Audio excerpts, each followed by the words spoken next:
Bom dia, ouvintes da Rádio Assunção Cearense. Bom dia, internautas do blog do Edson Silva. Estamos começando agora o nosso programa, o blog do Edson Silva, na Rádio Assunção Cearense. O FUNASPEC, Fórum Unificado das Associações e Sindicatos dos Servidores Públicos do Ceará, está mobilizado, FUASPEC está mobilizado na campanha salarial dos seus associados, inclusive com publicações comerciais no rádio cearense, cobrando do governador Eumano de Freitas uma recomposição salarial da ordem de 30%. Os servidores estão cobrando um aumento de 30% dos seus vencimentos. No jingle, publicado em emissoras de Fortaleza, as expressões da cobrança ao governador são duras. E, óbvio, acrescentamos nós, os servidores não vão ter o reajuste que estão querendo, não vão ter nenhum terço do que pedem. Eles pedem 30% e jamais terão 10%. O Estado não tem dinheiro para dar 10% de reajuste para os seus servidores. Ademais, o Estado está praticamente no limite prudencial dos gastos com pessoal para o próximo ano, estipulados pela Lei de Responsabilidade Fiscal.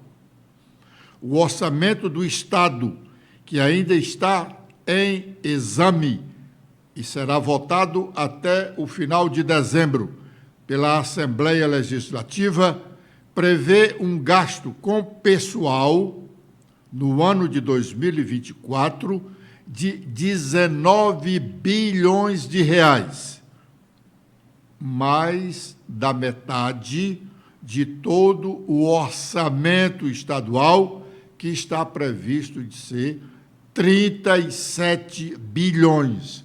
Nós já dissemos aqui em mais de uma oportunidade que em duas rubricas o Estado vai gastar no próximo ano 31 bilhões. Ele tem um orçamento previsto. Ele prevê arrecadar 37 bilhões, é uma previsão.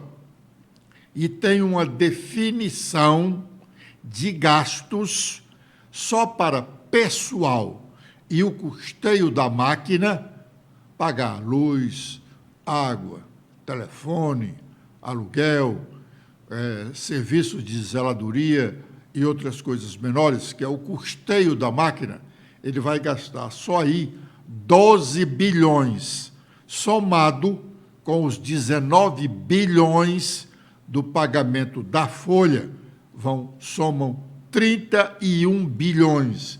O Estado terá 6 bilhões restantes para cuidar da educação, da saúde, do social e investir no crescimento do Estado. Será possível? A mensagem do presidente Lula, indicando o nome do seu ministro da Justiça, Flávio Dino, para a vaga de ministro do Supremo Tribunal Federal, aberta com a aposentadoria da ministra Rosa Weber, que se aposentou em setembro passado, já chegou no Senado Federal. A mensagem já está no Senado Federal e tem motivado uma série de manifestações a favor e contra o nome de Flávio Dino. Alguns senadores vieram a público para se oporem à indicação do presidente Lula. Amanda. Olá, Edson, internautas do blog Edson Silva. Bom, o senador Isalci Lucas, do PSDB do Distrito Federal, criticou em pronunciamento ontem, dia 27, segunda-feira, a indicação do ministro da Justiça, Flávio Dino, para o cargo de ministro no Supremo Tribunal Federal. O nome foi escolhido pelo presidente Lula também na segunda e ainda precisa ser aprovado na Comissão de Constituição e Justiça e no plenário do Senado. Segundo Isalci, Dino desprezou e ignorou o Congresso Nacional durante a CPMI do 8 de janeiro. Ele falou, abre aspas, nós aprovamos um requerimento solicitando as imagens das câmeras do Ministério da Justiça, porque nós sabíamos que a Força Nacional estava do lado do Ministério no dia 8 de janeiro. Nós já sabíamos que o governo federal poderia ter evitado o que aconteceu no dia 8 de janeiro. O ministro, durante mais de um mês, deu uma enrolada na CPMI, dizendo que só poderia mandar se tivesse autorização do Supremo. E, por incrível que pareça, o Supremo determinou a entrega e ele simplesmente não encaminhou. Agora, fico imaginando como uma pessoa como essa no Supremo Tribunal Federal, com mandato vitalício e com o perfil que ele tem, fecha aspas. O parlamentar também declarou que irá votar contra a indicação de Dino e pediu aos colegas que assumam a mesma posição. Ele disse, eu faço aqui um apelo para que os senadores reflitam sobre isso. E imagine o ministro Flávio Dino, que já é assim como o ministro, que é subordinado ao executivo, que deve satisfação aqui no Congresso Nacional, e da forma como ele desprezou, como é que ele vai se comportar como um semideus lá no Supremo Tribunal Federal? Então, eu quero aqui alertar toda a população. Nós não podemos admitir que tenhamos uma pessoa que desconsidera a democracia de fato. Porque no discurso, o discurso deles é de democracia, mas na prática são ditadores. São pessoas que querem a miséria de todos, disse o senador. Bom, um dos argumentos aí do senador Isalci, nós comentamos ontem aqui no nosso programa. O ministro Flávio Dino foi realmente desrespeitoso com o Congresso Nacional ao desatender uma convocação da Câmara dos Deputados. Isso dá uma demonstração de desrespeito às normas democráticas, às leis, ao regimento da Câmara dos Deputados e passa uma ideia de realmente muita prepotência. Além do Isalci, também foi à tribuna do Senado ontem com o mesmo objetivo, protestar contra a indicação do ministro Flávio Dino para o Supremo Tribunal Federal, o senador cearense Eduardo Girão. Ministros do Supremo aplaudiram a indicação de Flávio Dino e de Paulo Gonet para ser o Procurador-Geral da República. O presidente do Supremo Tribunal Federal, Luiz Roberto Barroso, foi um dos que aprovaram as indicações de Lula. Vamos ouvi-lo. Umas semanas atrás havíamos conversado sobre isso e ele pediu a minha opinião sobre alguns desses nomes e conversamos. E hoje, um pouco mais cedo, o presidente me telefonou para dar a notícia dos nomes que havia escolhido. Acho que foi uma escolha muito feliz do presidente da República, é uma prerrogativa dele. Todo mundo sabe que eu defendo a feminilização dos tribunais, mas no caso do Supremo é uma prerrogativa do presidente da República e acho que ele escolheu um ex-juiz. O ministro Flávio Dino foi um juiz federal, um juiz de qualidade, foi secretário-geral do Conselho Nacional de Justiça, foi um governador do Maranhão bem avaliado. Portanto, acho que é uma pessoa que viveu, eu diria, no mundo do judiciário, no mundo do legislativo e no mundo do executivo. Ele é senador eleito, de modo que vejo todas as qualificações do ministro Flávio Dino e que será recebido pelo Supremo com muita alegria, muita cordialidade, como alguém que vai agregar valor. Paulo Gonet Branco também é um professor de qualidade, autor de um livro clássico, junto com o ministro Gilmar Mendes.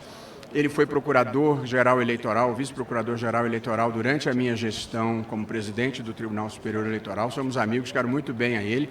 Acho que o presidente também aqui escolheu uma pessoa de alta qualidade de modo que o país estará bem servido nesses dois postos importantes da República.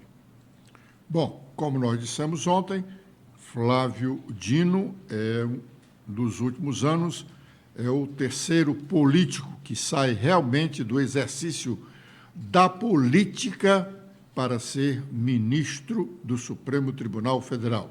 Nós tivemos antes, como já dissemos ontem, o Paulo Brossat, senador da República, e também Nelson Jobim, foi senador, deputado federal, um dos constituintes brasileiros. O Congresso Nacional inicia o seu recesso de fim de ano na segunda quinzena do próximo mês, na segunda quinzena de dezembro, lá pelos dias 22, por aí. Mas o presidente do Senado já programou um período de esforço concentrado para as sabatinas a que serão submetidos os indicados pelo presidente Lula para a vaga de ministro do Supremo Tribunal Federal e para procurador-geral da República. O senador Rodrigo Pacheco fez o anúncio desse esforço concentrado ontem à noite em coletiva à imprensa. Vamos ouvi-lo.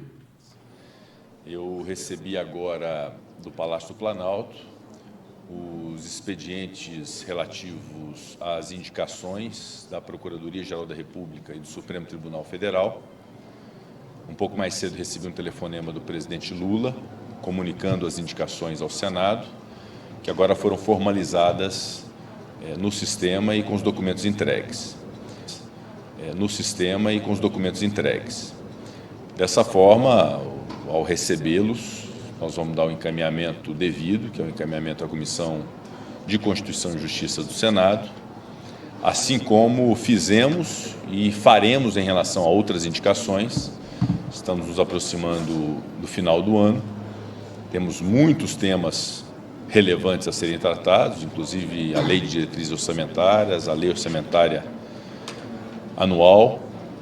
Outros projetos de lei também que são prioridades estão sendo tratados no Senado. E essas indicações, que envolvem indicações para o Banco Central, que são 2, para o CAD, que são 4, para a Comissão de Valores Imobiliários, que são 2 também, algumas embaixadas e muitos membros do Conselho Nacional de Justiça e do Conselho Nacional do Ministério Público. Então, vamos ter que fazer um esforço concentrado para poder fazer a apreciação de todas essas autoridades até o final do ano e, naturalmente, incluindo o PGR e o Supremo Tribunal Federal, de modo que, nesse instante, ficará a cargo das comissões do Senado em relação a todas essas indicações, o timing para poder realizar sabatinas e fazer a apreciação nas comissões e encaminhar a presidência para a designação de pauta. Nossa intenção para todas essas indicações de Banco Central, de CAD, de embaixadas, PGR e Supremo,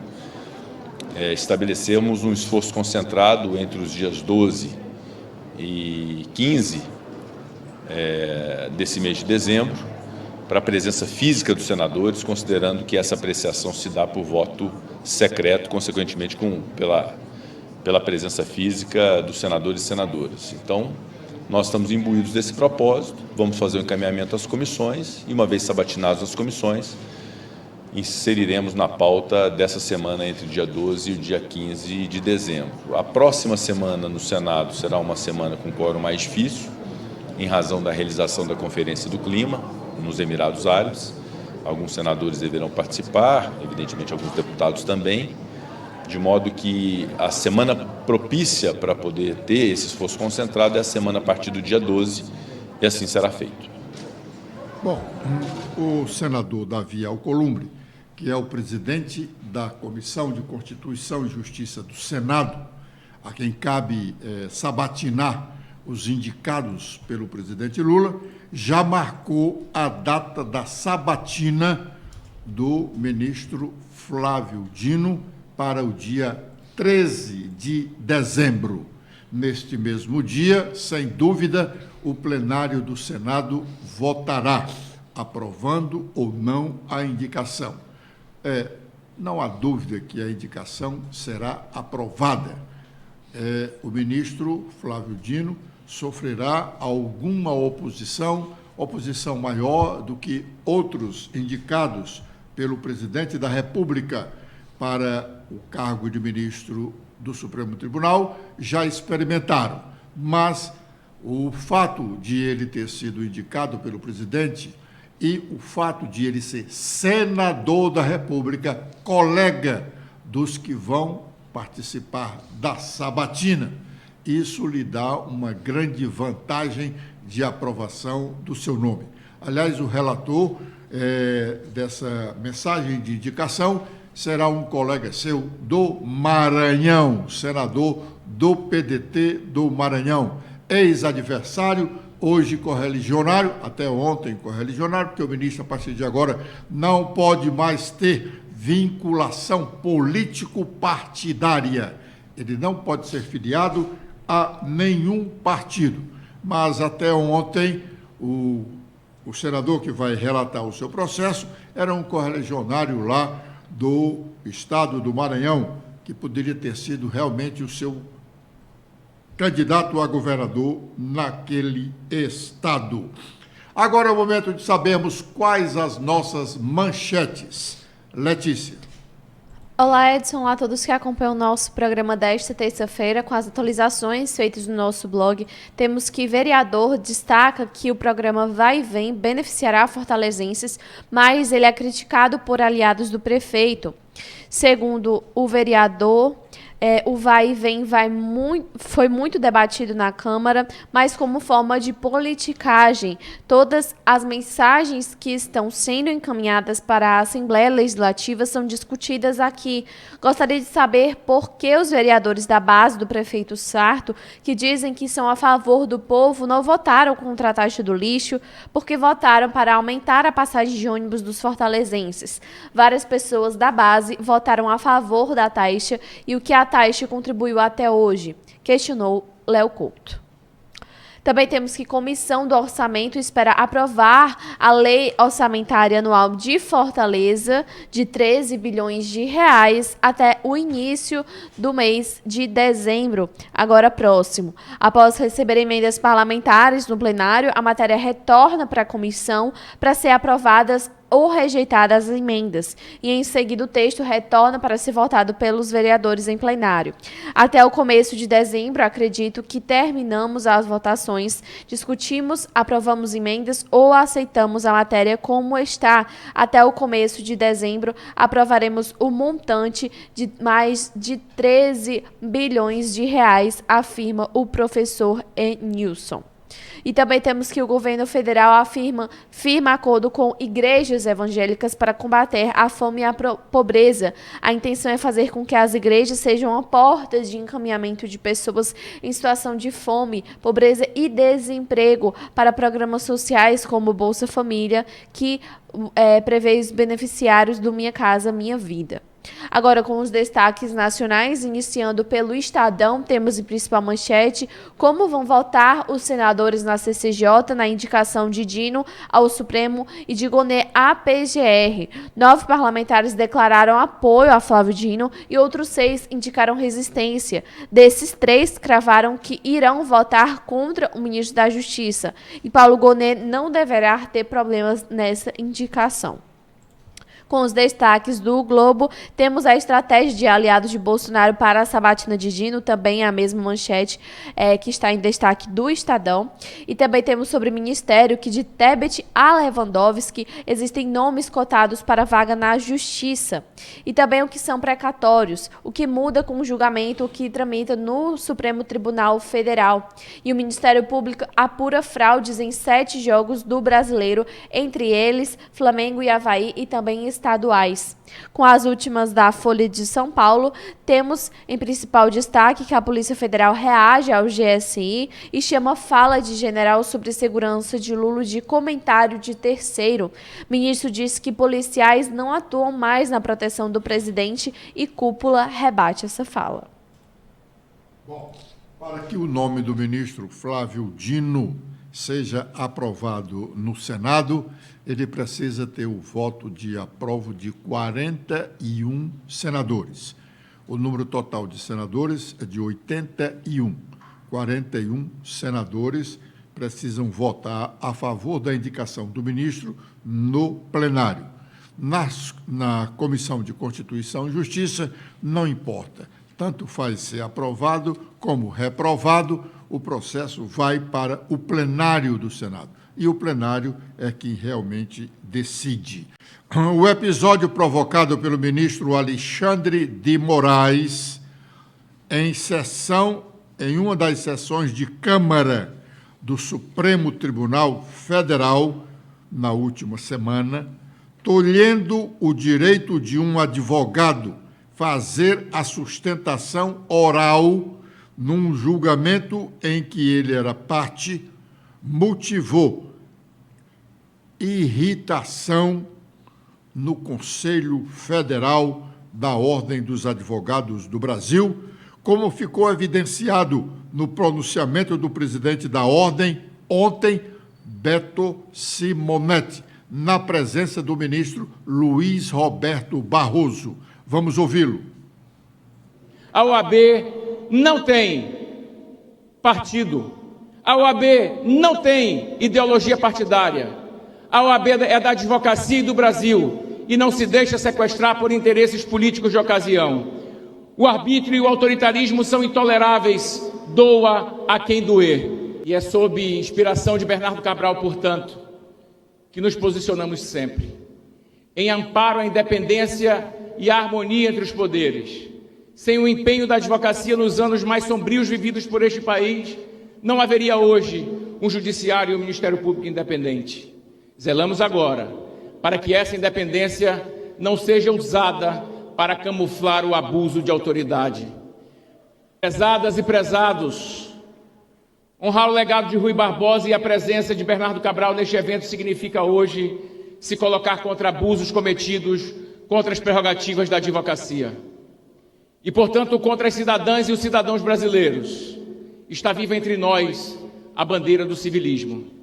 É por isso que nos lançamos contra, por exemplo, o tolhimento das sustentações orais presenciais por autoridades que deveriam, por obrigação, dar um bom exemplo ao país.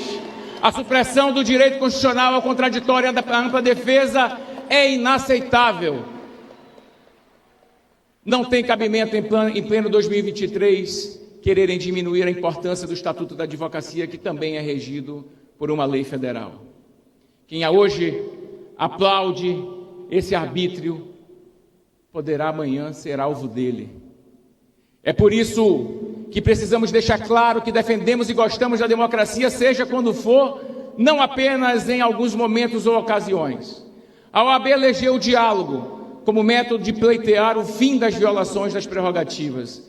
Há 2 anos estamos buscando uma solução por meio do diálogo. Sempre privilegiamos o diálogo institucional e os caminhos indicados pela Constituição. E insistiremos nesse caminho. E lhes digo que temos muitas chances de avançar e trazer uma solução muito brevemente, por conta do diálogo também que foi instalado para que nós possamos avançar na questão das sustentações orais. Tenho certeza e conto e acredito com a sensibilidade do Supremo Tribunal Federal, sob a presidência do ministro Luiz Roberto Barroso, que certamente também em sua fala trará um grande avanço e uma novidade sobre como avançaremos nesse tema. Os conselheiros do Tribunal de Contas do Estado do Ceará estão sendo anfitriões de conselheiros de quase todos os... Hoje, estão sendo anfitriões hoje, de conselheiros de quase todos os estados brasileiros e conselheiros de países, de outros países, de língua portuguesa, num evento internacional para, nos próximos dias, de hoje até a próxima sexta-feira, no Centro de Eventos de Fortaleza, tratarem de várias questões relacionadas ao controle externo da administração pública nos estados e nos municípios brasileiros.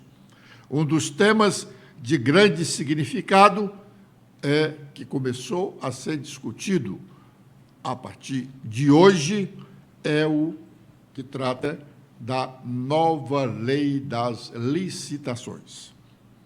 As licitações são talvez o gargalo maior da fiscalização externa.